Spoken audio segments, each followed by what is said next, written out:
Voting is a civic duty. Let's register on the electoral list. This is a message from Equinoxe Television.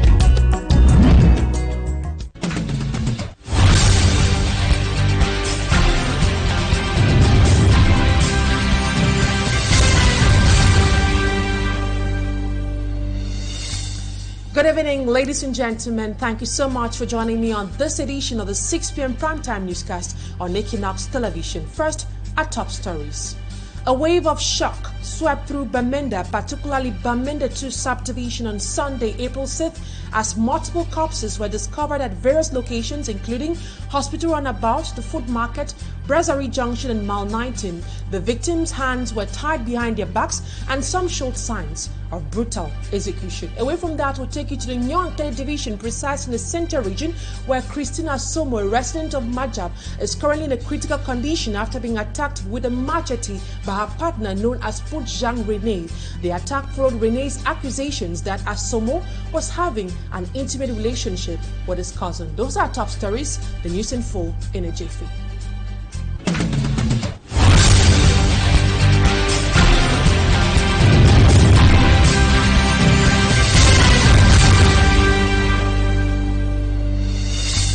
Thank you so much for choosing Equinoxe Television for presentation. I am Immaculate Fogwe. We begin with these tragic stories. The population of Bameinda, which is a chief town of the Northwest region, is gripped by shock and consternation following the gruesome discovery of at least 4 corpses in different neighborhoods. The sudden and violent nature of the deaths has left residents in a state of despair. Seri Chakutio reports. Shock, tension and fear have grieved residents of Bameinda 2 subdivision, northwest region of the country, following the horrifying discovery of several corpses scattered across various parts of the city early on Sunday, April 6, 2025. The lifeless bodies were found at key visible locations. Some of the corpses were found at the hospital runabout, the food market, the Brasserie Commercial Hub Junction, and at Mile 90, all within Bameinda 2 subdivision. The victims' hands were tied behind their back and some had been brutally executed. According to report, one of the victims was identified by local residents as a known separatist fighter. Sources confirmed that this individual had been apprehended by security forces at Chase Street. For now, no group or security unit has officially claimed responsibility for the killings, but investigations are ongoing. And still on our human interest page, a woman is currently battling for her life in a hospital in Nyonkele Division Center region after she was hit by her partner several times with a machete. Her partner is accusing her of cheating on her with her cousin. Seri Chakutio once more reports. Lying on a bed at the Mom Debank Health and Social Promotion Center, Miss Christine Asomo narrowly escaped death after she was attacked by a machete by her partner, Jean Rene. The incident occurred in Manjap, a neighborhood in the Nyonkele division of the Central region of Cameroon. The attack took place on the night of Saturday, March 30th around 2 a.m. The victim suffered serious injuries on her arms, legs and head. Au niveau des doigts, elle avait maximum 6 blessures bien découpées et 2 doigts cassés. On a pu suturer et avec le reste des blessures que vous aviez vues.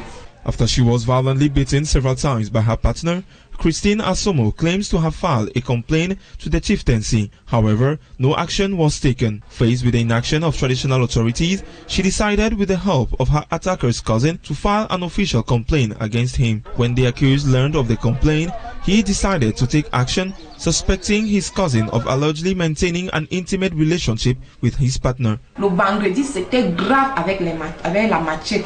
The suspect allegedly confided to his victim that he had silenced several people in the past. Currently on the run, police officers are actively searching for him. His cousin is in a critical condition at the Gogmapubi District Hospital. And now we talk something else. The Duala Bonanjo Court of First Instance has adjourned the court case pitting the state of Cameroon against Barrister Liscombe and others to the 2nd of June 2025. featuring in a hearing of the first time today.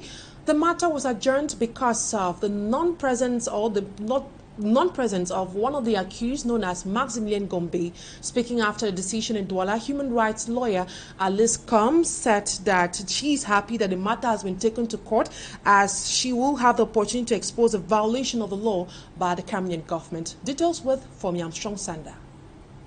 Listed in the court record with designation roll number 46, the court case against Barrister Alice Combs and others was the first to be caught up at the Bonanjo Court of First Instance in Duala.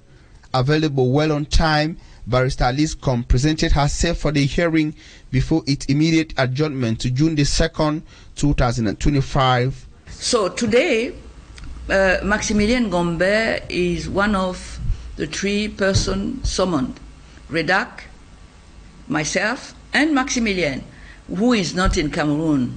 And the tribunal say that they don't know if she is even aware of this procedure in the court. So they adjourn it to make sure that before this new date, she will be aware and that she will come to the court like me, and then the tribunal can examine this case for you. Maximilian Gombe, Redak, and Barrister Alice Combs are being accused of rebellion in a matter linked to the controversial sealing of the Duala Cameroon-based office of the Network of Human Rights Defenders in Central Africa, Redak, by Cameroonian authorities. And they say that I did not respond to their summon when they called me, and that this is qualified as a rebellion. Secondly, they locked Redak in December last year. I came and I removed what they call scellé, but this is not what the law calls scellé. This is why I remove it. And to them, because this was the work of Préfet, sous-préfet, and the Minister of Molinex, I deserve to go to prison. Why not to be killed? I said, no, this scellé does not respect the law in Cameroon. Opening in its first hearing, one of the most remarkable aspects of the case was the huge presence of renowned faces within the Cameroonian legal family constituting the Defense College. You know, I was so happy and so proud to see many and many colleagues, lawyers coming from everywhere. So for the next time, I think there will be more and more lawyers. While calling on Cameroonians to continue to be keen on how the case unfolds, Barrister Alice Combs says their determination is to instill the role of law in Cameroon and make it a society where the law is no respecter of man, but reigning in all equality and legality. The European Parliament has adopted a resolution demanding the immediate and unconditional release of journalists arrested and detained in Cameroon. It cites cases such as Mancho BBC, Thomas Awa, Junior T. Koran, Kingsley Joka, arrested and sentenced in connection to the Anglophone crisis, as well as Amadou Vamuke, former general manager of CRTV, for mismanagement of funds. The European Parliament also urges Cameroonian authorities to respect press freedom, as Innocent Aze tells us. In the resolution adopted on April 3rd, the European Parliament criticizes the unending prosecution of journalists in Cameroon, particularly those reporting on the Anglophone crisis in the northwest and southwest regions by the government, whereas the Cameroonian constitution recognizes freedom of expression and fundamental rights. Apart from attacking, censoring, and imprisoning journalists on anti-state, criminal defamation, fake news, and retaliatory charges, the government, as cited by the European Parliament, also uses lengthy pre-trial and arbitrary detention and mostly try journalists in military courts unfairly.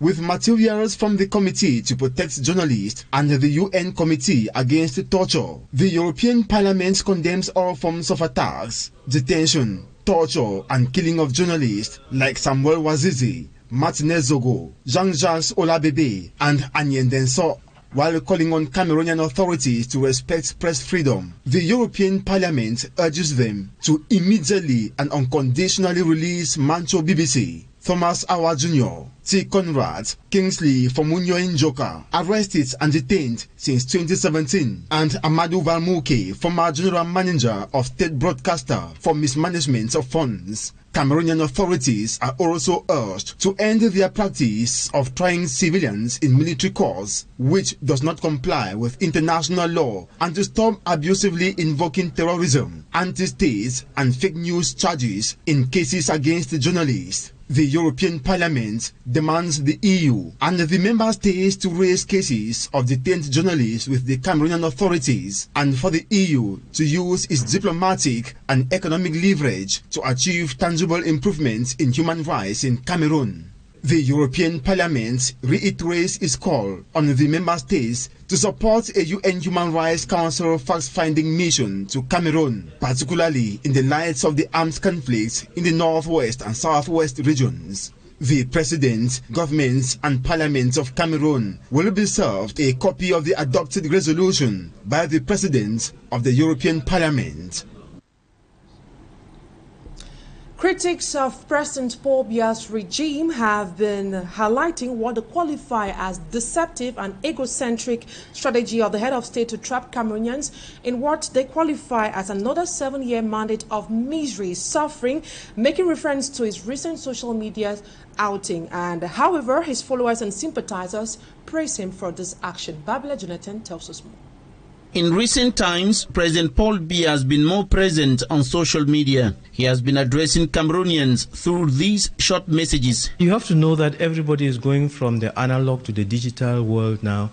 And so it's not President Paul Biya who is going to be left behind. I mean, he's also using the digital world like anyone else to showcase what he has for the nation and so on. Some observers think the president's recent increase in social media communication is a strategy to woo Cameroonians ahead of the presidential election. It is thus seen as a deceptive and egocentric strategy. We cannot have a president who claimed to have been elected since 2018. Since then, he has not visited a single town in Cameroon. I mean a single town in Cameroon. And then he comes out in 2025. Because it is an electoral year and he is tweeting. Whosoever is tweeting, whether it is the president or it is somebody tweeting for the president, that person is not doing the right thing. Asking if CBDM is already on campaign. CBDM has always been on campaign. CBDM is the only party that even during funerals, they preach politics. They take it as a campaign venue.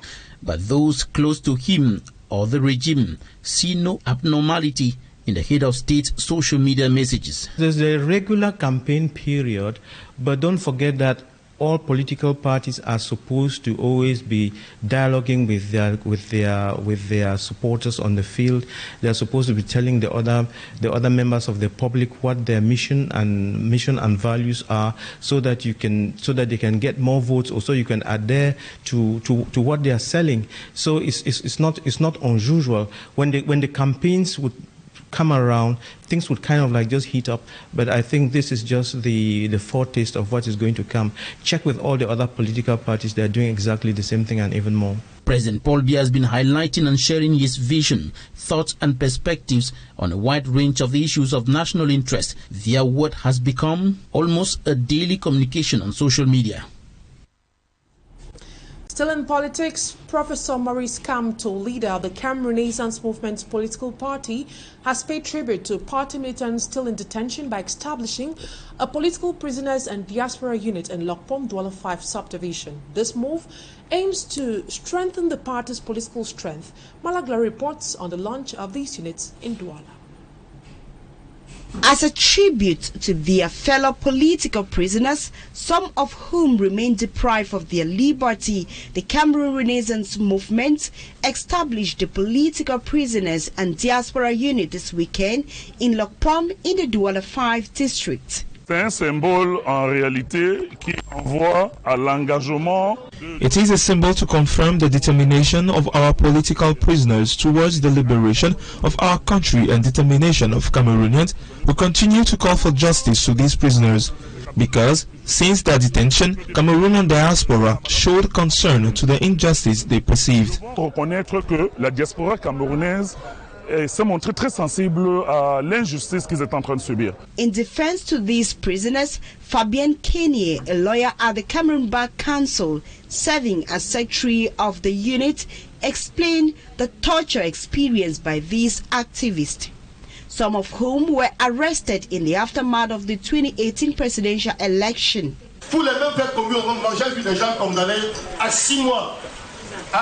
I don't understand why for same crime others are condemned for several years while some have a shorter time. It's not normal in a country of law like ours. I have also seen how the diaspora have mobilized behind these detainees. And at the Duala 3 to 4 near the Campo Municipal Federation, where 2 other units have been established, Professor Maurice Kamto's party is mobilizing and reassuring people in the run-up to the upcoming presidential election. The candidature of Maurice Kamto is unavoidable. It is not about voting massively, but also to control your vote to ensure you obtain the desired results. Raising public awareness of their rights and responsibilities during an election year is one of the missions assigned to these elected officials. Mala Glory reporting there. Now to our sports page. Lack of concentration has been raised as the major setback for the failure of the baby lions in Morocco. The under-17 lions, who needed a win over Egypt to continue their stay in Morocco, lost 1-2 and finished bottom of their groups. Magic Angeba, a sportsman, talked with a sports journalist known as Kasimi Wanti, who gave us reasons for their poor performance. His report. 3 matches, 1 draw and 2 defeats. This was the balance sheet of the under-17 Lions participation at the Africa Cup of Nations ongoing in Morocco. The performance of the team at the AFCON, led by former international Saïdou Aloum, surprised many Cameroonians. It's true that we expected more from the team that had a successful UNIFAC tournament with a very sharp attacking front. Notwithstanding the attacking prowess of the baby lions, there still existed a problem which haunted them during the tournament in Morocco. My worry was at the defensive front because there existed a lot of naivety, particularly the red card we took against Egypt. There was no serenity at the defense, and that was the reason we are out today. Notwithstanding the disappointing elimination from the tournament, which made the baby lions not to qualify for the FIFA Under-17 World Cup, there is hope in the horizon. It's a young team. Many good things they showed during their participation. After their qualification from the zonal tournament, there were more expectations. Unfortunately, they didn't manage the pressure. It was the second consecutive time the baby lions were qualifying for the AFCON in the category, and again they failed to book a spot at the Under-17 FIFA World Cup. And that's it for this first part of the news. Talking Point is up next.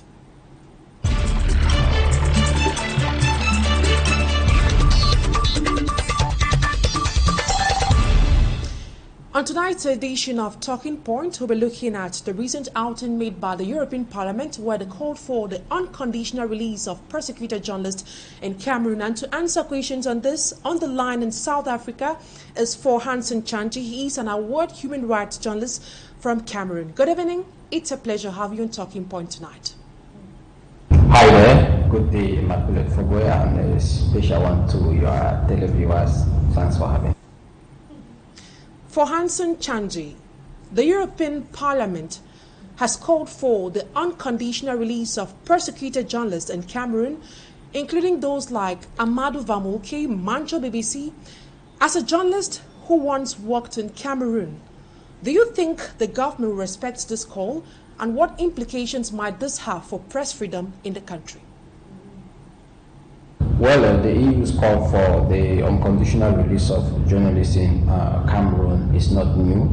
and I don't think that the government will heed to the call. This is not the first call that we've seen coming from the international body. We've seen Reporters Without Borders. We've also seen a committee to protect journalists who have been working on issues concerning press freedom in Cameroon. I think that the government has always had a response to these calls.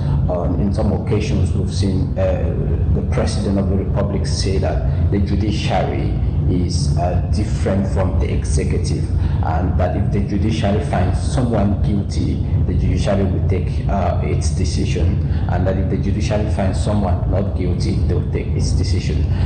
So we know that the judiciary, they are appointed by the executive. Now, this is just a way to tell you that, look, okay, it's fine. You've told us that we have to release these people, but look, Cameroon is a state of law. We have the judiciary that is in place. If these people are guilty, they will be held in custody. If they are not guilty, they'll be released. Now, this is just the modus operandi of the government, and this kind of response we expect that they may give it to the EU, or it might remain within themselves, but we know this is usually the response that the government gives. Now, what will be the implication of this to the situation of reporters in Cameroon? It will be the same. The abuse of press freedom will be the same. People will still be shying away from writing stuff. People will be shying away from reporting on the radio, on the TV. The condition will not improve. There is still this sledgehammer that is there on reporters. At the end of the day, Cameroon is a country that has territorial boundaries, has its laws, has its president. These are some of the responses that we expect to see, and so the situation will not change as far as journalism in Cameroon is concerned. Now, you previously worked for Equinoxe TV and other media outlets in Cameroon.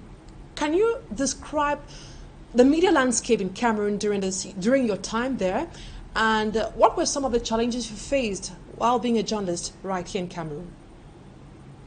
Well, when I worked in Cameroon, I didn't really have the opportunity to make a microscopic analysis of the political landscape. I worked there in several positions, with the last being with Equinoxe Television as text editor for the English text. Definitely then we knew that there were one or two stuff that restricting us from covering certain things, but now that I now have a clear understanding of what's going on. The landscape in Cameroon is porous, so to speak.